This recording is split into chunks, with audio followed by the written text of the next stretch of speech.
Hey everybody, welcome. It's Bubba Solo from Bubba Solo Gaming, and today I'm looking at Horizon Chase Turbo, which I got for free from PS Plus a long time ago. It's often on sale for around $5, but it's probably worth the $20 normal asking price for this thing. I'm going to show you a comparison of early cars, and we're going to be looking at the San Francisco route, first circuit you can ever race. And we're going to be comparing the Cruiser to the Bliss, which is the first car you can actually open up. The Bliss is over there on the left-hand side, Cruiser's on the right. A couple things that I noticed as I did my playthrough is that there is some level of either scripting or rubber banding going on. So as I started using the Bliss vehicle, my times were faster, and yet the field that I was racing against also seemed to increase in speed. So bear that in mind if you are thinking about changing cars. Cars that you're racing against seem to respond to the change in the car that you're driving. Both vehicles handle really well. This is a super fun, high-speed, retro racing game. And it's got excellent music, as you can hear. At least if this kind of music appeals to you. It's definitely energetic. It'll keep you on your toes. I really like the clean look. It's supposed to be retro 16-bit graphics.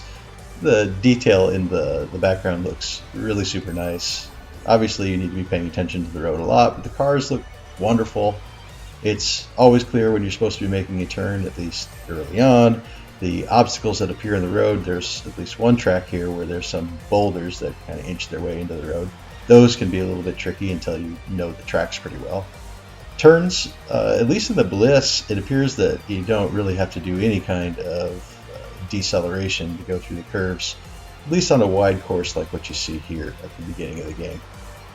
With the Cruiser, I'm not sure that I really needed to decelerate, but I did. It sort of felt like I was getting pulled over to the edge as I went through turns. So here in the Bliss, I got 141.44, and that put me in third place. So if you'll notice, as you go through, a lot of the times, they're like 147 is 8th place. And you're going to see what I finish over here with the Cruiser.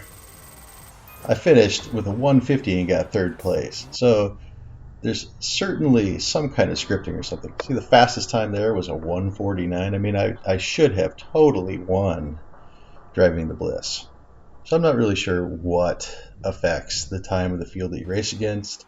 As I was reading some stuff online, one of the things that people mentioned was that it's wise to save your nitro boosts for the last lap and to use all or most of your nitro boosts then, because supposedly in the last lap that's when you get a chance to overtake the fastest cars in the field, though there is some debate about that online about whether you can pass those faster cars earlier.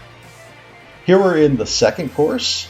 And what's really nice about this game too is that once you have raced through and gotten 5th or better on a course, then it saves and displays your ghost the next time you race through it. So over here you can see me racing against the previous time that I had with the Cruiser. I'm pretty sure that was with the Cruiser, and there the Bliss just overtook it finally. I'm not the world's greatest arcade race driver. I'm not a very good sim race driver either. I'm a decent car driver, but in video games, I'm not that good.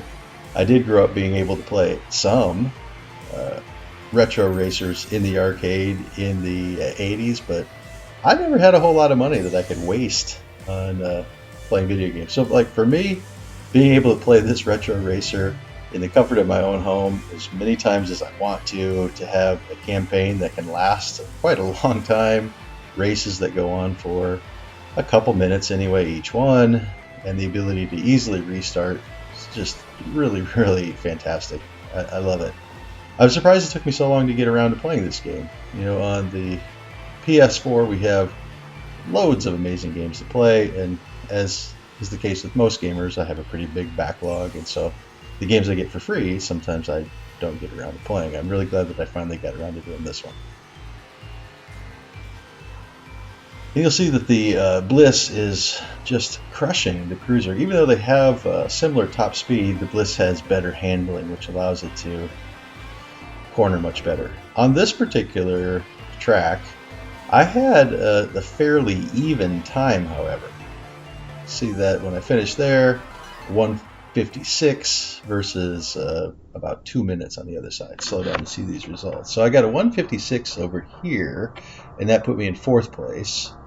Whereas what would a 156 been over on the right? I got 4th place as well there with a 159, and that would have landed me in 6th place. So the 154 would have put me like winning it. So there is some scripting with the field, there's some rubber banding, or something about the way that you drive does impact the cars that you're racing against. I take it pretty lightly, and I can forgive a lot of programmed AI tactics. That's fine. What I understand too about this game is that as you get further into it, the AI becomes much more defensive and very difficult to pass at times, and especially when you're having narrow courses. I understand that they will actively try to block you from passing. In these early levels, they don't do that much at all.